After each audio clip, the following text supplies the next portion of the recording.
আসসালামু আলাইকুম। চলে আসলাম আপনাদের মাঝে নতুন একটা ভিডিও নিয়ে। আজকে আমি ধুপি পিঠা বানাবো। তাহলে আপনারা ভিডিওটা দেখতে থাকুন। আশা করি পুরো ভিডিওটা আপনারা দেখবেন।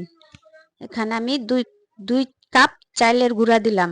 এখানে আমি আতপ চালের গুঁড়া কিনে এনেছি। আর দিয়ে দিলাম আমি একটু পানি।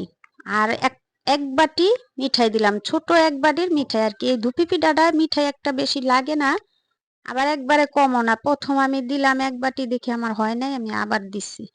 আর এখানে আমি হালকা একটু গরম পানি নিয়ে এই মিঠাই আর চালটা একসাথে মিশাই নিলাম। মিশাইয়া ভালো করে একটু মথে নিলাম।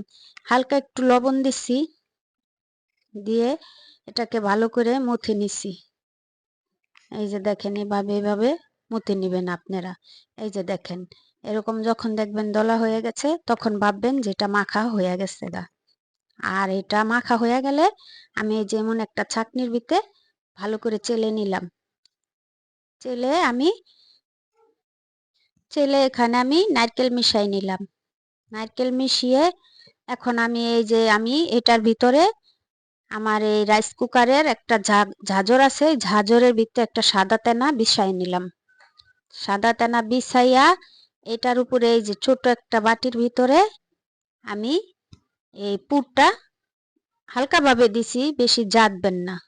এটাকে আমি এখন একটা মুসুরির কাপড় দিয়ে ওই ঝাঁঝরটার ভিতরে বসাই দিম। আমি এখানে একসাথে 3টা পিঠা দিম।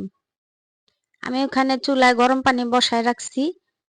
এই যে দেখেন, এভাবে হালকা হালকা করে দিবেন। এখন চলে আসলাম রান্নাঘরে। রান্নাঘরে আমি আগে পানি বসায় রাখছি।